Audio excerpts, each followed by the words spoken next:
Eu não conhecia, né, o irmão Tom, mas eu ouvi o testemunho dele. Vai usar o microfone? O púlpito não? Ah, vai trazer.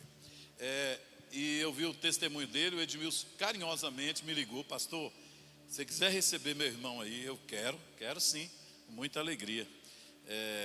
Lá da casa do pastor Edson vem coisa boa, com certeza, né? E aí nós estamos realmente com expectativa de ouvir o nosso irmão. Vamos orar por ele, queridos? Meu Deus, usa a vida do teu filho, por causa da tua graça, meu Deus, por causa da tua misericórdia. Fala-nos ao coração. Como tu sabes, nós queremos ter sempre aquela atitude de Samuel. Fala, Senhor, que o teu servo ouve. A tua palavra que é poderosa, meu Deus, pode quebrar tudo, Senhor Jesus, que está em nós, que não te agrada, que não te louva, não te exalta. E nós genuinamente queremos te ouvir a voz. Fala conosco, abençoa o teu filho, Pai, que é instrumento aqui hoje, para que te ouçamos, em nome de Jesus. Obrigado, queridos. Aleluia. Amém, glória a Deus. Eu saldo a igreja com a graça e a paz do nosso Senhor Jesus Cristo, amém? Que presença maravilhosa que existe neste lugar do Espírito Santo. Eu consigo sentir a presença de Deus neste lugar. Quando os irmãos estavam louvando aqui do Ministério de Louvor, eu sinto que há uma presença do Espírito Santo neste lugar. E como é bom vir na casa de Deus e poder testemunhar daquilo que Deus tem feito na minha vida, na vida da minha família. É um privilégio muito grande. Eu agradeço ao pastor Luiz pela oportunidade que eu tenho de poder vir aqui nesta noite compartilhar com os irmãos daquilo que Deus tem feito na minha vida. Amém? Mas antes de entrarmos, eu gostaria de ler um texto da palavra de Deus, convidar a igreja a se colocar de pé.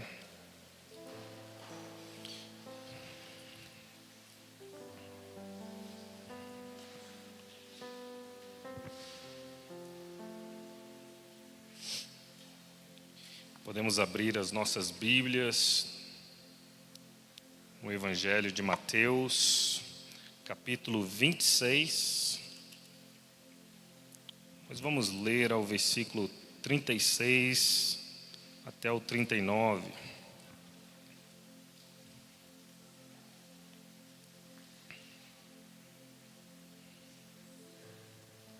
Então Jesus foi com seus discípulos para um lugar chamado Getsêmani e disse-lhes: sentem-se aqui enquanto vou ali orar. Levando consigo Pedro e os 2 filhos de Zebedeu, começou a entristecer-se e a angustiar-se. Disse-lhes então: a minha alma está profundamente triste, numa tristeza mortal. Fiquem aqui e vigiem comigo. Indo um pouco mais adiante, prostrou-se com o rosto em terra e orou: meu Pai, se for possível, afasta de mim este cálice. Contudo, não seja como eu quero, mas sim como tu queres. Oremos. Pai, muito obrigado, ó Deus, pela tua palavra, que é viva, que é eficaz, que penetra, ó Deus, na nossa alma, no nosso coração. Deus, muito obrigado porque nós temos o privilégio nesta noite de estarmos aqui reunidos na tua presença, refletindo da tua palavra, ó Deus. Eu te peço que o Senhor possa usar o teu Espírito Santo para poder falar, ó Deus, através da minha vida. Ministra, Senhor, ao meu coração, ministra, Senhor, aos nossos corações, a esta igreja. Que cada pessoa que entrou aqui nesta noite possa sair daqui completamente impactada pelo poder do teu Espírito Santo que habita neste lugar, ó Deus. Assim eu oro e desde já te agradeço por tudo que o Senhor há de fazer neste lugar, nesta noite, em nome de Jesus. Amém. A igreja pode se assentar. Eu escolhi esse texto da palavra de Deus. O Espírito Santo tem falado muito ao meu coração através dessa mensagem. Nesses últimos meses. Mas por que eu escolhi esse texto que fala do sofrimento da vida de Jesus? Aquele sofrimento incalculável, inexplicável que ele estava sentindo ali no Monte das Oliveiras, quando ele vai ali juntamente com aqueles discípulos mais chegados. Todo aquele sofrimento que ele estava passando e que ele sabia que ele iria enfrentar também, logo depois daquilo.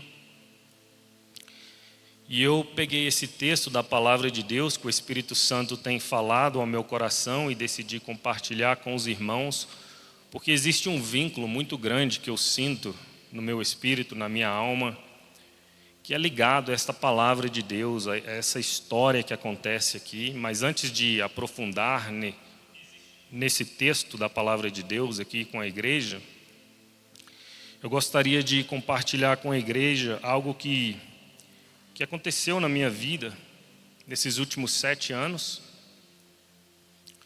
porque eu também passei por um momento de bastante sofrimento.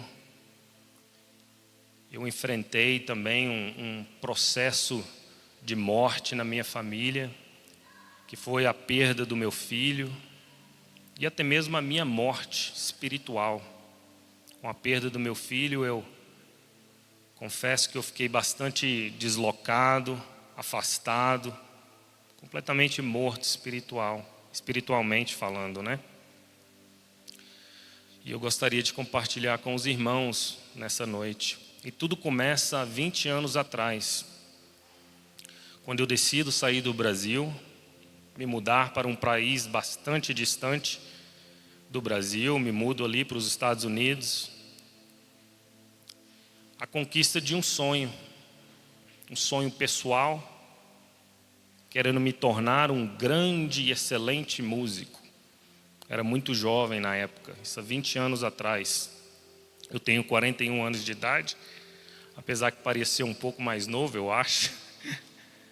E há 20 anos atrás eu vou ali, a conquista de um sonho. E fico ali durante 10 anos, conquistando e tentando conquistar este sonho, né? Mas eu não consigo alcançar aquilo que eu estava buscando. E graças a Deus que eu não consegui, porque Deus tinha algo muito maior e muito melhor para a minha vida. Depois de uns 14, 16 anos, eu me desloco para outra área da minha vida, me torno um empresário naquele país, abro algumas empresas, fecho outras empresas e por aí vai. E agora eu vou à conquista do tal falado sonho americano. Que tanta gente sai do Brasil, de outros países, à conquista deste sonho, né? E ali eu me torno um empresário, fico trabalhando naquele país. Até que um dia eu recebo uma ligação. Mas uma ligação que você não espera receber. Você nunca espera receber, né? Tom, você precisa vir ao hospital, porque o seu filho foi internado e a coisa é séria.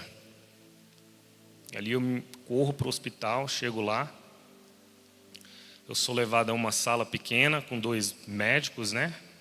E ali eles me dão a notícia de que o meu filho iria morrer. Meu filho que tinha apenas 1 ano de idade. E os médicos explicam para mim e dizem, olha, infelizmente não há nada que a gente possa fazer pelo seu filho, porque a parte esquerda do coração dele não funciona, não está trabalhando da forma como deveria. E não há nada que o hospital possa fazer. Era só um milagre de Deus. E naquele momento, a única coisa que poderia ser feita pela vida do meu filho era um transplante de coração. E transplante de coração e milagre para uma criança de 1 ano é praticamente a mesma coisa. porque existe uma lista enorme de espera. É a questão da compatibilidade do sangue, da distância, quilometragem, por aí vai. São vários fatores, envolve muitas coisas. Era só um milagre de Deus. E me lembro que andando pelos corredores daquele hospital, depois de receber tal notícia, eu vejo uma capela bastante pequena, me entro naquela capela e ali eu me ajoelho e oro a Deus. E começo a pedir a Deus por algo que eu nunca pedi na minha vida, um milagre. E eu oro e falo: Pai, eu nunca precisei de um milagre, eu nunca te pedi por um milagre. Eu cresci na tua casa, na tua igreja, ouvindo que tu és um Deus de milagre, que tu faz, que o Senhor é o médico dos médicos. Salva a vida do meu filho, tem misericórdia de mim. Não deixe o meu filho morrer neste hospital. E eu fiz aquela oração e me levantei daquele lugar. E ali então, meus irmãos, começa um pesadelo. Todo aquele acontecimento de horror na minha vida que durou 7 meses dentro daquele hospital. Ali eu vejo meu filho completamente irreconhecível, porque precisou colocar 2 tubos, 2 mangueiras dentro de sua barriga, uma do lado direito, outra do lado esquerdo. E ali eu passei dias, semanas e meses sentado do lado daquela cama, vendo o meu filho, o sangue do meu filho entrando por aquelas 2 mangueiras, dentro de uma máquina que girava, fazia o sangue voltar para o corpo, fazendo todo o trabalho do coração. E ali eu fico dias e dias e semanas, e eu chego à conclusão, naquele momento, que não existe nada mais precioso do que você estar perto da sua família, da sua esposa, dos seus filhos, daquelas pessoas que realmente te amam. Naquele momento, eu estava pensando dessa forma. 5 meses se passam e eu recebo a notícia que aparece um coração para a vida do meu filho, que está vindo às pressas para o hospital. Ele faz aquela cirurgia, passam-se mais 2 meses e ele sai vivo daquele hospital. Deus fez um milagre na vida do meu filho. Ele atendeu a minha oração e a oração de muitos também, né? A Igreja de Cristo da Asa Sul, que é a igreja na qual eu cresci e frequentei durante muitos anos, orou muito pela vida do meu filho. Deus ouviu as minhas orações e Ele me deu a oportunidade de passar mais 5 anos com meu filho. E eu sou muito grato a Deus por isso. Mas 5 anos se passaram e agora eu estou bem mais apegado ao meu filho. E a minha esposa vai para o hospital porque a cunhada estava tendo um filho e ele estava com uma pequena tosse, uma gripe normal de criança, coisinha boba, uma pequena tosse, uma gripezinha, e resolveu checar para ver se estava tudo ok, né? Aí checando, ele é colocado dentro de uma ambulância, é levado para o mesmo hospital onde ele tinha tido o transplante de coração às pressas, sem nenhuma explicação para os pais. E aí vai os pais correndo para ver o que está acontecendo. Chegando lá, ele é diagnosticado com um câncer. Um câncer já avançado, no estágio 3.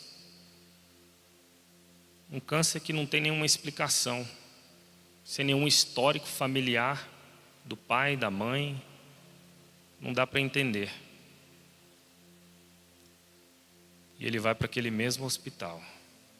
E eu vou para aquela mesma capela. A mesma capela que eu tinha ido há 5 anos atrás. Eu vou lá e me ajoelho de novo e falo: Pai, eu não sei de nada, eu não entendo, eu não compreendo, mas eu sei que Tu és um Deus que faz. Assim como o Senhor providenciou uma vez um milagre na vida do meu filho, eu creio que o Senhor pode fazer e curar de novo. Eu entrego a vida dos meus filhos na Tua mão, Pai. Eu creio na Tua vontade. E ali eu coloco então a vida do meu filho diante de Deus, confiando no Pai, de que Ele iria de fazer mais um milagre na vida do meu filho. E ali começa, mais 5 meses agora, dentro do hospital. Agora é a luta pelo câncer. Quimioterapia atrás de quimioterapia.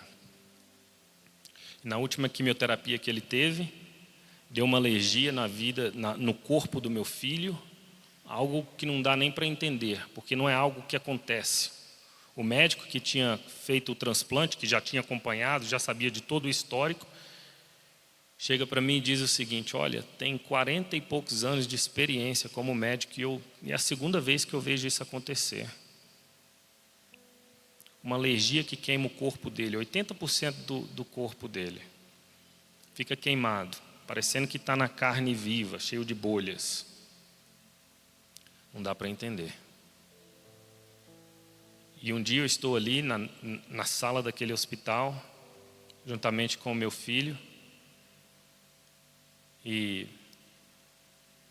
estou sozinho com ele, porque a mãe tinha viajado. E naquele dia ele acordou, porque na maioria das vezes ele ficava dormindo, por questão da droga, né, que mantia, tirava a dor. Ele vivia sedado por causa da dor. O câncer já estava muito avançado, já estava nos rins, no fígado. Na maioria das vezes ele ficava sedado e desacordado. Mas naquele dia que eu estava ali de noite, ele acordou. Aí ele virou para mim assim, eu me aproximei dele, dei um beijo, abracei meu filho.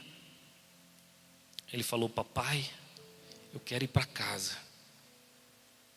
Naquele momento, meus irmãos, eu me senti completamente debilitado. Eu vi o tanto que a gente necessita e precisa de Deus, porque eu não podia fazer nada pela vida do meu filho. Eu me senti incapaz. Meu filho estava ali na minha frente e eu não podia fazer nada por ele. Eu não podia atender o seu pedido de poder levá-lo para casa, porque a vontade que me dava era de colocar meu filho no meu colo e sair correndo daquele lugar. Passa alguns momentos, né? E ele começa a gritar de dor, porque o efeito começa a passar da droga, né? Para poder manter ele sem dor. Ele começa a gritar com muita dor, chama as enfermeiras, faz alguma coisa por gentileza. Só que naquela noite eles não fizeram nada. Aí o desespero de um pai, né? Quem é pai, mãe, sabe. Quando você vê um filho sofrendo muito, você tem que fazer algo. Chama o médico. Aí eles chamam o médico e eu falo: vocês têm que fazer alguma coisa, porque ele está gritando, está esperneando, está sofrendo muito. Pelo amor de Deus, faz algo. Aí o médico vai e aumenta a dosagem, faz ele dormir, e ali ele dorme. Mas eu não sabia que naquela noite era a última vez que eu estava falando com meu filho e eu não pude atender o seu pedido. Eu não sabia. No dia seguinte, o médico chega para mim e diz: olha, a gente vai ter uma reunião daqui 2 dias aqui no andar de baixo. Vocês precisam vir, que a gente precisa falar com vocês. Ele estava no 3º andar. A gente vai para aquela reunião lá, né? Entra numa sala onde tem uma mesa muito grande. E ali está bastante gente, né? Todos os enfermeiros que estavam cuidando, médico, até diretores, alguns diretores do hospital estavam lá sentados lá, em volta daquela mesa. Eu me sento na cadeira, em volta daquela mesa. E quando eu entro naquela sala, me dá uma esperança, porque a gente que é crente, a gente ora e a gente sempre tem a esperança por um milagre, né? Eu falei: algo vai acontecer aqui nesta manhã. Aquela esperança de que Deus ia me dar uma boa notícia naquela manhã. Mas não. Eles queriam me dar a notícia de que não havia mais nada que o hospital pudesse fazer pela vida do meu filho. Que eles já tinham feito de tudo e que não havia mais nada que pudesse ser feito. Eu não sei se você já perdeu um ente querido na sua família, mas naquele momento, acho que cada pessoa às vezes reage de uma forma diferente. Naquele momento eu fiquei meio traumatizado, mas não em estado de choque. Fiquei meio traumatizado, né, com aquela notícia. Parece que a ficha não tinha caído. Mas naquela noite, eu vou para aquela sala onde meu filho está. E ali eu estou ali, olhando para o meu filho, sentado, deitado lá naquela cama, inconsciente, olhando. E meus irmãos, naquela noite a ficha começou a cair. Porque eu chorava, eu gritava, eu dava murro nas paredes e eu falava: eu não quero perder o meu filho, eu não quero perder o meu filho, eu não quero perder o meu filho. Completamente desesperado. Eu ligo para os meus pais que estão aqui no Brasil, a minha mãe atende o telefone e eu falo: mãe, eu não quero perder o meu filho, eu não quero perder o meu filho.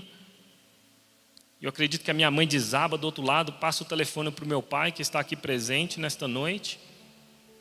Aí eu falo mais firme, que é o meu pai, um homem de Deus, pastor. Eu falo: pai, eu não quero perder o meu filho, eu não aceito, eu não quero perder o meu filho. Eu esperando que meu pai fosse me dar aquela palavra: meu filho, fica firme, nós estamos orando, Deus vai dar um milagre. Mas não. Meu pai vira para mim e fala assim: meu filho, você precisa aceitar. Que palavra difícil. Você precisa aceitar. Eu demorei muito tempo para entender, meus irmãos, esta palavra, que era uma palavra de Deus para a minha vida naquele momento. Demorei muito tempo para entender e para aceitar, para assimilar. Depois daquele momento, no dia seguinte, todos os familiares estão ali, os pais, avós. Aí o pessoal vem querendo desligar as máquinas, né? A gente precisa desligar as máquinas. Aí eu viro para os médicos e falo: vocês estão de brincadeira comigo, só pode. Eu falo: vocês não podem desligar essas máquinas hoje, porque aquele dia era dia dos pais, e eu tenho outros filhos. Aí eu peço por misericórdia: será que vocês não podem esperar até o dia seguinte? Porque era dia dos pais, meus irmãos, e eu tenho outros filhos. Aí eles têm misericórdia de mim, espera até o dia seguinte. Aí eles vêm e desligam as máquinas no dia seguinte. Eu abraço meu filho, coloco o meu rosto sobre o peito dele, e ali eu escuto o coraçãozinho dele batendo bem devagarzinho, até parar. Aí passa um instante, eu começo a sentir na minha mão, no meu rosto, a pele do meu filho gelar. E naquele momento parece que eu comecei a gelar também. Parece que eu congelei, parece que eu morri ali juntamente com o meu filho. Algo aconteceu dentro de mim naquela noite. E eu não sabia explicar, entender. Eu perdi vontade por tudo e por todos. Eu já não conseguia viver na casa onde eu estava vivendo. Eu precisei mudar. Eu precisei mudar de cidade. Eu precisei mudar de país. Estava ficando louco. Passei 6 meses aqui no Brasil, que me ajudou, perto da minha família. Precisei voltar, porque havia coisas pendentes da minha empresa. E quando eu volto, meus irmãos, aí a coisa começa a piorar. Tudo começa a piorar na minha vida. Minha vida espiritual já estava ruim, por conta da experiência da perda do meu filho. A minha vida conjugal estava péssima. A minha vida financeira estava praticamente no fundo. Estava tudo ruim. E um dia, sentado na minha sala, eu viro para minha esposa e digo o seguinte: será que tem como piorar? Aí minha esposa fala para mim assim: eu acho muito difícil. Minha esposa não é brasileira, ela é americana, e ela não era evangélica. Aí eu viro para ela e digo o seguinte: vamos procurar uma igreja aqui, vamos frequentar uma igreja. E a gente vai. E aí começa, domingo após domingo. Mas eu estou me sentindo naquele mesmo estado, frio. Venho para a igreja, escuto pregação, louvor, traz pregação, mas eu estou naquele mesmo estado, frio. Mas Deus começa a trabalhar na vida da minha esposa. E um dia eu estou no culto, de manhã, domingo pela manhã, e a minha esposa está do meu lado, e ela começa a levantar as mãos e adorar a Deus, orar. Eu olho para o lado e vejo, fico bastante surpreso, porque Deus está trabalhando na vida da minha esposa, e eu estou naquele estado, sem entender. Poxa, minha esposa está sendo tocada, Deus, glória a Deus, Deus está fazendo algo, mas eu estou aqui, me sentindo como uma múmia, um morto, andando, pairando. Passa algumas semanas, a minha esposa chega para mim e diz: meu bem, eu quero me batizar. Glória a Deus. Aí eu explico para ela a questão do batismo, né, para ter certeza que ela realmente entendeu. Vai um morto pregar para quem está crente, quem está cheio do fogo, que está se convertendo. Imagina aí a situação na sua cabeça. Aí vai eu explicar para ela, explico, aí ela fala: eu quero me batizar. Ela batiza, começa a buscar a Deus, orar, ler a Bíblia. E ela começa a orar por mim, meus irmãos, sem nem eu estar sabendo. Porque ela vê o esposo dela naquela situação, e a mulher conhece o marido. E ela começa a orar pela minha vida. E um dia eu estou viajando ali nos Estados Unidos, fazendo uma viagem muito longa, de um lado para o outro, naquele país. Aí eu paro no meio da estrada, para poder usar o banheiro. Aí me volto, estou sentado ali, e aí passa um filme na minha cabeça da minha vida, desde pequenininho. Começo a analisar a minha vida, tudo aquilo que eu tinha passado, e eu começo a orar a Deus. Mas eu começo a orar a Deus de uma forma como eu nunca tinha feito antes na minha vida. Porque a gente, quando nasce num lar cristão, no meu caso, né? E domingo a domingo, ouvindo a palavra de Deus, eu sempre tive uma preocupação muito grande de blasfemar contra Deus, né? Então eu sempre tive um pouco de temor para poder falar com Deus, né? Mas naquele dia eu orei de uma forma que eu nunca tinha feito antes. Eu virava para Deus e falava assim: Pai, é isto aqui que o Senhor tem para a minha vida? É este o plano que o Senhor tem para a minha vida? Indignado de me ver naquela situação, frio, morto, sofrendo, daquela maneira, com a vida completamente destruída. Mas nada, eu não sentia nada. Eu chorava, eu sentia pena de mim mesmo, de me ver naquela situação. Mas eu não conseguia sentir nenhuma presença de Deus, do Espírito Santo, uma luz, nada. Pelo contrário, nessas horas que o diabo é especialista em mandar pensamentos. Está vendo aí? Você está tão frio, você está tão longe, afastado de Deus, que Ele nem te escuta mais.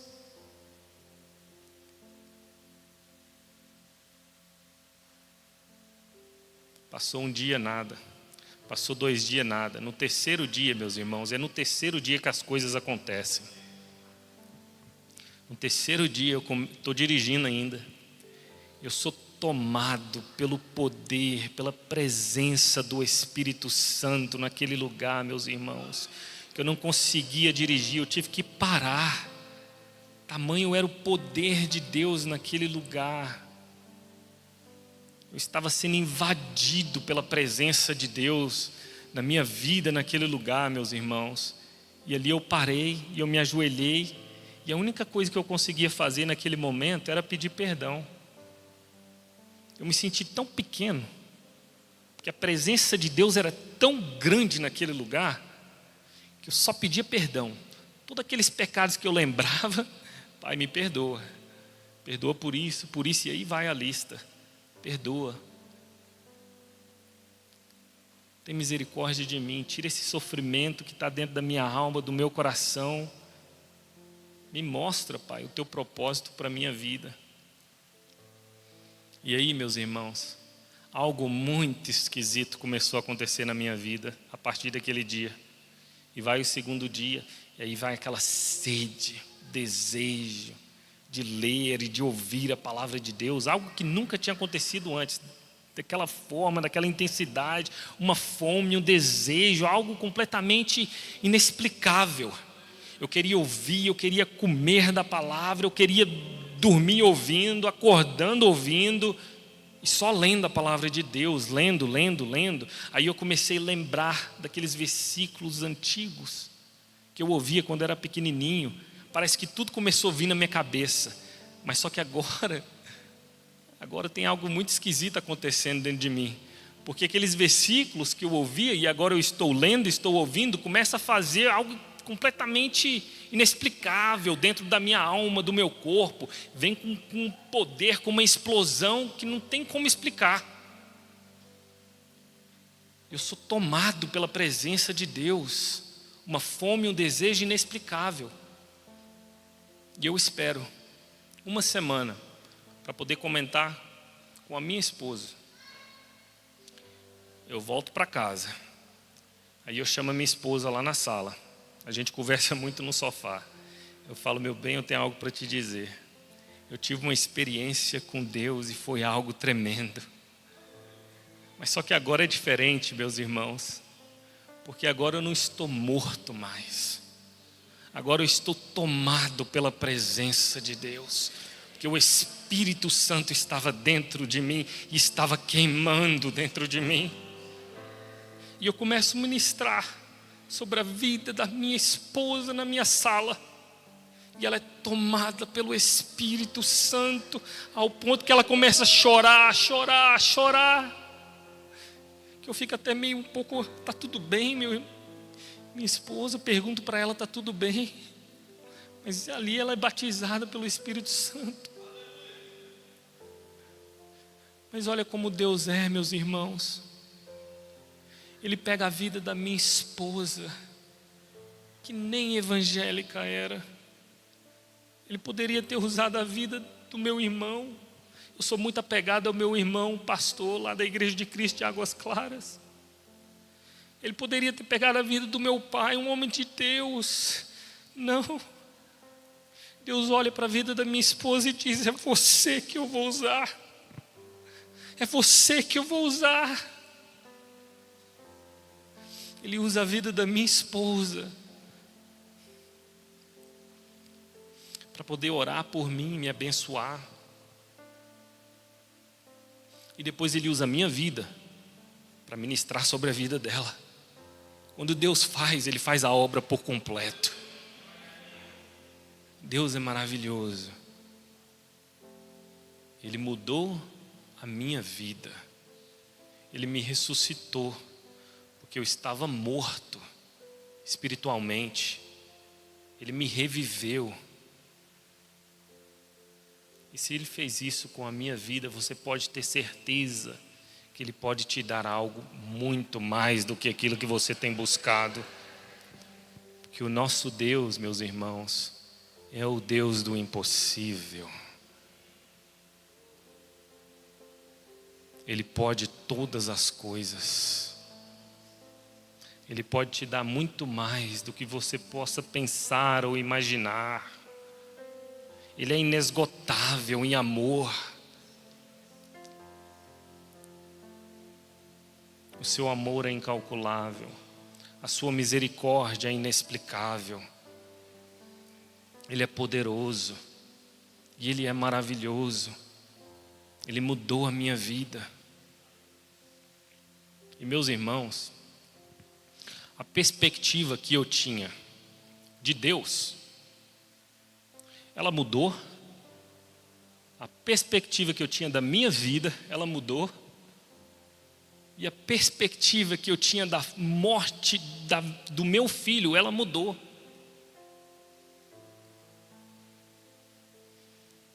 Muitas pessoas chegavam para mim e falavam, sinto muito que você perdeu o seu filho.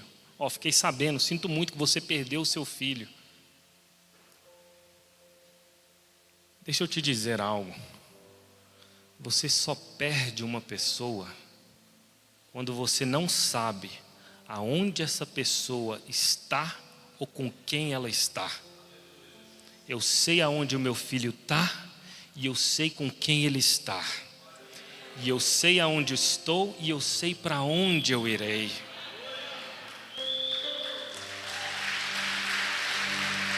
Ele é maravilhoso. Deus é maravilhoso.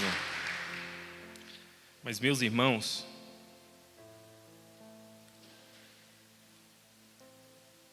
eu fico me lembrando daquela situação em que os discípulos estão no barco e vem aquela tempestade, que eles pensam que vão morrer, e eles começam, vai lá, acorda Jesus, que ele está dormindo lá no fundo do barco. Jesus vem, acalma o mar, a tempestade, e eles começam a questionar uns aos outros: mas quem é este aí? Que até o vento e o mar lhe obedecem. E pensando nessa pergunta, e meditando sobre o texto que eu li no começo, a gente pode tentar responder essa pergunta nesta noite. Este é aquele que me reviveu da morte espiritual. Este é aquele que orou 3 vezes naquele monte, dizendo: Pai, se for possível, afasta de mim este cálice, contudo, seja feita a tua vontade. Ele sofreu ao ponto que as suas veias, seus vasos sanguíneos se rompiam dentro de sua pele, porque a palavra diz no Evangelho de Lucas que ele suava gotas de sangue que caía sobre a terra. Tamanho sofrimento que Jesus estava vivendo naquele momento. Ele sabia o que o esperava. Ele sabia que o momento dele havia chegado. Ele sabia que ele iria enfrentar a cruz. A cruz, que era um instrumento, um símbolo usado naquela época para punir as piores espécies de ser humano daquela época.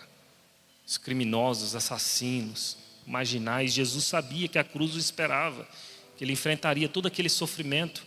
Mas além daquele sofrimento físico,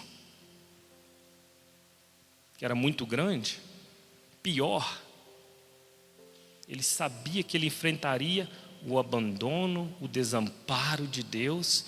Ele sabia que o pecado da humanidade cairia sobre a vida dele.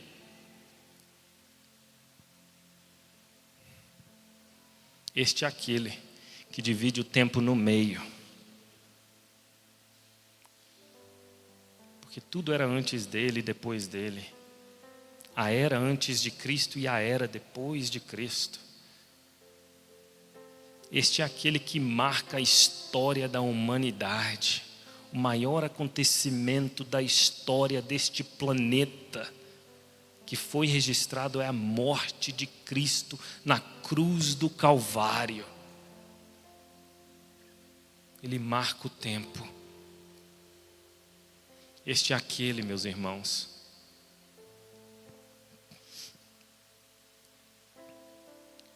que foi cuspido e esbordeado no sinédrio. Este é aquele que foi humilhado, maltratado, espancado, chicoteado no pretório romano.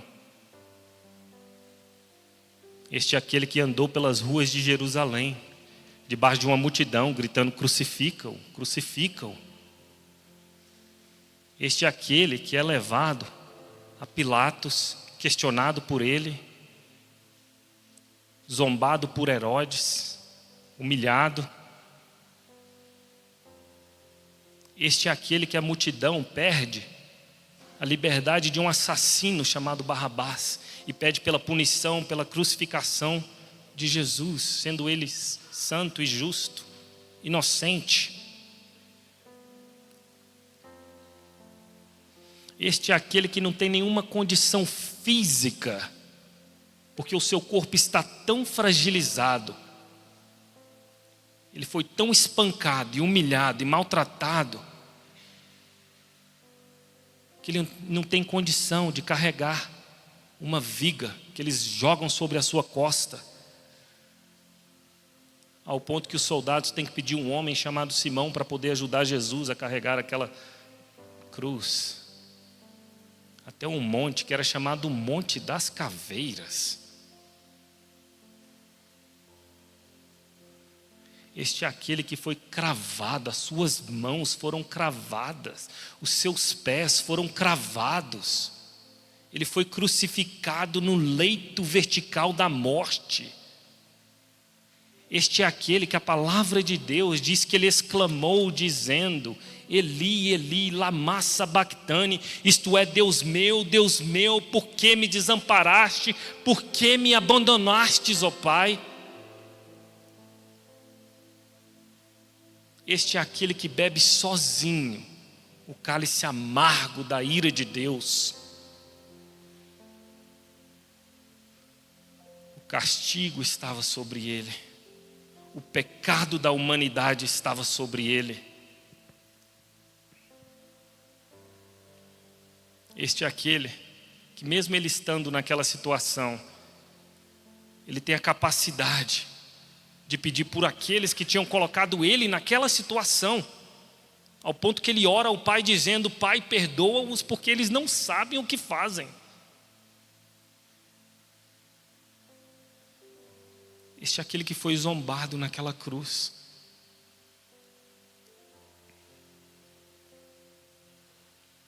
Este é aquele que foi morto naquela cruz. Este é aquele que foi sepultado.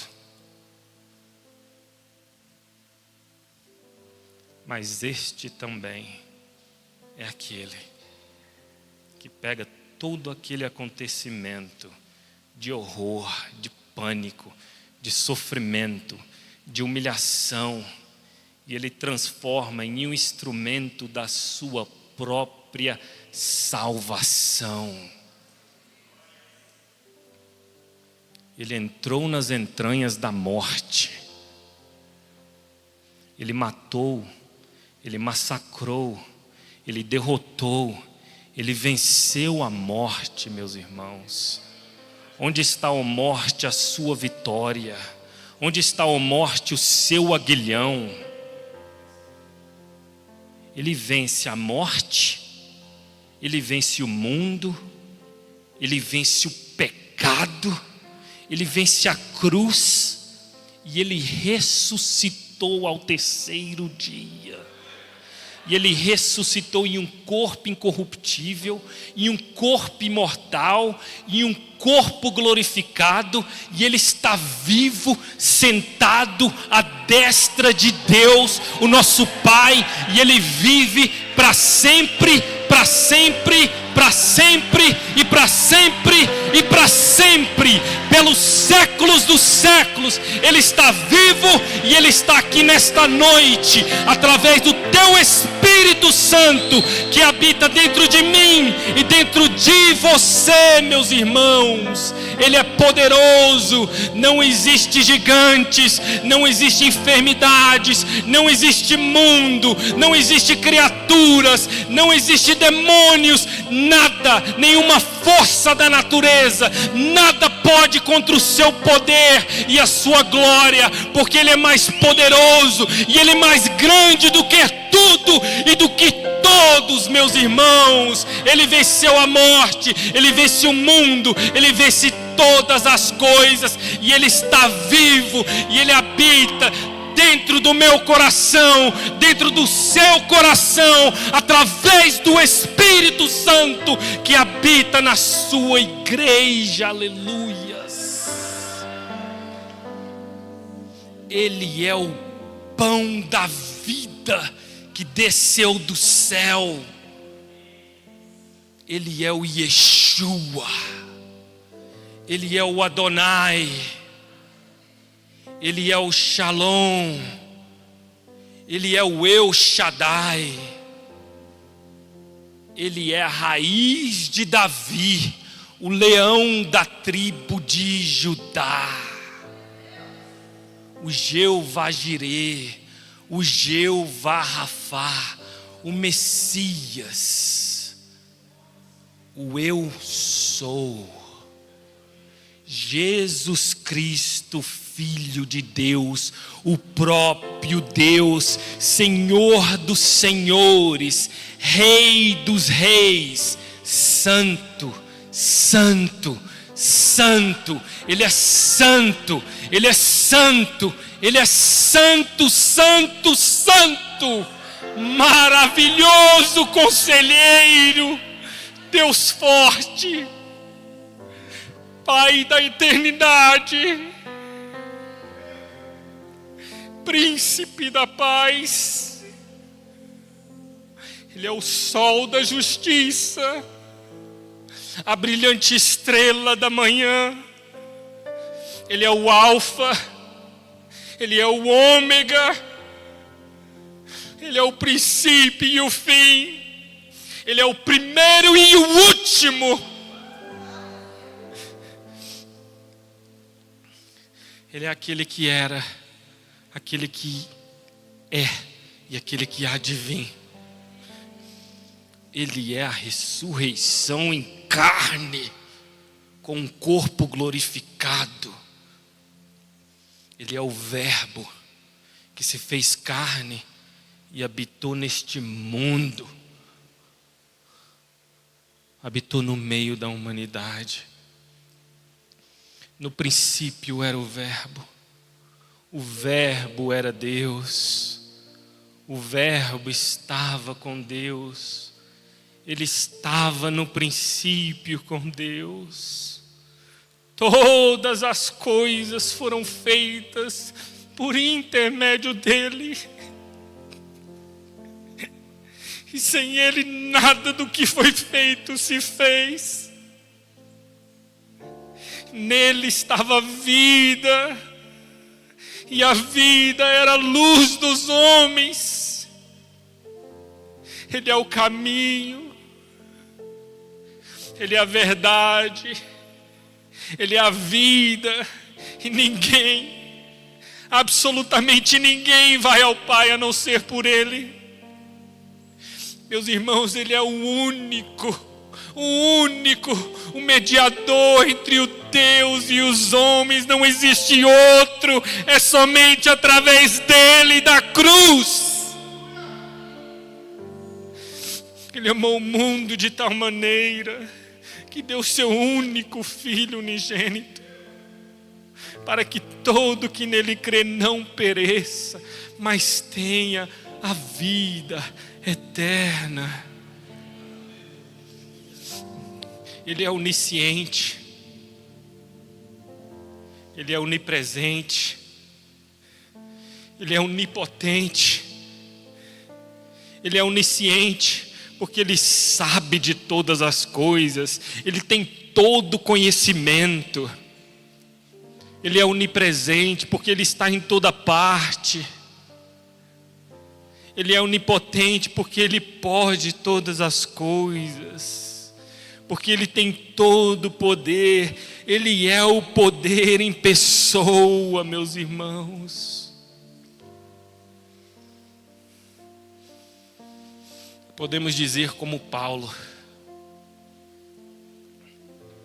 porque eu estou bem certo de que nem a morte, nem a vida, nem anjos, nem principados, nem potestades, nem o presente, nem o porvir, nem a altura e nem profundidade, nada poderá me separar do amor de Deus que está em Jesus Cristo nosso Senhor. Nada, absolutamente nada e ninguém. Não existe forças da natureza, não existe anjos, não existe demônios, não existe gigantes, nada, absolutamente nada, nem mesmo um câncer que entra na vida de um filho inexplicavelmente, nada pode me separar deste amor de Deus que está em Jesus Cristo nosso Senhor. Nada, nada, nada. Se alguém está em Cristo, nova criatura é. As coisas velhas já passaram, eis que tudo se fez novo. Esquecendo-me das coisas que para trás ficam e avançando para as que diante de mim estão, prossigo para o alvo, pelo prêmio da soberana vocação de Deus que está nele, em Jesus Cristo. Ele é poderoso, Ele mudou a minha vida, Ele pode mudar a sua também. Você pode ter certeza disso. Mas quem é este que até o vento e o mar lhe obedecem? Este é aquele de quem os patriarcas falaram, de quem os profetas apontaram. Este é aquele que tem o poder de perdoar os nossos pecados e nos purificar de toda injustiça. Este é aquele que é poderoso para fazer abundantemente, infinitamente mais do que aquilo que pedimos ou pensamos, segundo o seu poder que nos opera. Este é aquele que diz: eu sou a ressurreição e a vida. Quem crer em mim, ainda que esteja morto, viverá. E todo aquele que vive e crer em mim nunca morrerá. Este é aquele que diz: não temas, porque eu sou contigo. Não te assombres, porque eu sou o teu Deus. Sou eu que te fortaleço, sou eu que te ajudo e te sustento com a destra da minha justiça. Este é aquele, meus irmãos, que tem o poder de fazer sol e as estrelas brilharem, os pássaros cantarem, o Criador dos céus e da terra e de tudo que nela há, o Criador do universo, o Criador das galáxias. Este é aquele que tem o poder de acalmar as tempestades e as ondas do mar, que faz chuva cair do céu, água brotar da terra. Este é aquele que era antes mesmo de Abraão, Isaque e Jacó. Este é aquele que tem todo o poder sobre a ciência, sobre a medicina, sobre as doenças da terra, o médico dos médicos. Este é aquele, meus irmãos, sabe quem é este? Este é o fundador da igreja. Este é o protetor da igreja. Este é o Pai, o bom pastor da igreja, o edificador da igreja. Este é a semente santa que nasceu da mulher para esmagar a cabeça da serpente. Este é aquele que faz cego enxergar, surdo ouvir, mudo falar, paralítico e coxo andar. Este é aquele que se aproxima dos leprosos, toca na lepra. Em vez da enfermidade entrar no corpo de Jesus, o que acontecia? A santidade, a pureza, o poder que havia na vida do Filho de Deus, do Messias, fazia com que qualquer enfermidade caísse por terra, porque na presença dele milagre acontece. Este é aquele que rasgou, que abriu o mar vermelho para poder libertar o seu povo da escravidão do Egito, das mãos de Faraó. Este é aquele que usa a vida de um pequeno jovem, o esquecido, o menos notado na sua família. Deus usa a vida de Davi para derrotar um gigante que amedrontava, que desafiava os filhos de Deus. Ao final de contas, quem é este que tem a prepotência, a audácia, a arrogância de desafiar os filhos de Deus? Será que ele não sabe que maior é o que está em nós do que aquele que está no mundo? Golias, tu vem contra mim com espadas e lanças, mas eu vou contra ti em nome do Senhor dos exércitos, porque através deste nome, meus irmãos, não existe gigante, Golias, enfermidades, governo, nada pode contra este nome. Este é aquele que tem o poder de fechar a boca dos leões. Este é aquele que livra a vida de 3 jovens que estão dispostos a morrer antes mesmo de se curvar a um Deus falso, um Deus pagão. Cedraque, Mesaque e Abednego. E aquele rei Nabucodonosor manda esquentar a fornalha 7 vezes mais. Mas não adianta. Pode mandar esquentar 7, 70, 7.000 vezes mais. Porque é Ele que dá a palavra final. É Ele que tem todo o poder. E Ele não deixa os seus filhos serem queimados naquela fornalha para mostrar para aquele rei, para aquela nação, que existe um Deus que está acima de qualquer outro Deus. O nosso Deus, Criador de tudo e de todos, aquele que enviou o seu Filho para morrer por mim e por você.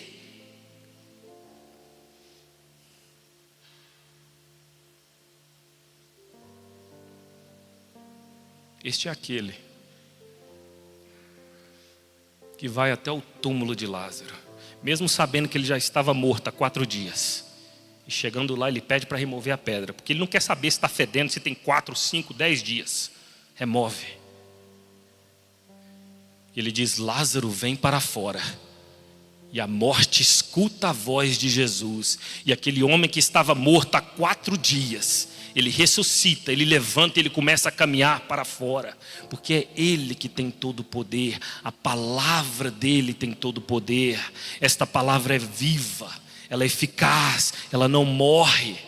Os céus e a terra passarão, mas as minhas palavras não há de passar. A palavra de Deus, ela é viva, ela é eficaz, ela é mais penetrante que espada alguma de 2 gumes, que penetra até a divisão da alma, do espírito, das juntas e medulas, e é apta para discernir os pensamentos, intenções e propósito dos corações. Bem-aventurado aquele que lê e ouvem as palavras desta profecia e guardam as coisas que nela estão escritas. Bem-aventurado o homem que medita na lei, na palavra de Deus, de noite e de dia. Lâmpada para os meus pés é a tua palavra e luz para os meus caminhos. Esta palavra me ilumina, ela tem mudado a minha alma, ela tem mudado o meu ser. Ela tem o poder de mudar a história da vida do ser humano. Porque esta palavra é espiritual e ela não morre, ela nunca morrerá. Eu passarei. Tu, os nossos filhos, dos nossos filhos, dos nossos filhos, dos nossos filhos. Mas esta aqui há de permanecer. Porque não existe nada e ninguém que pode calar essa palavra. Porque ela é palavra de Deus. Você pode se colocar de pé.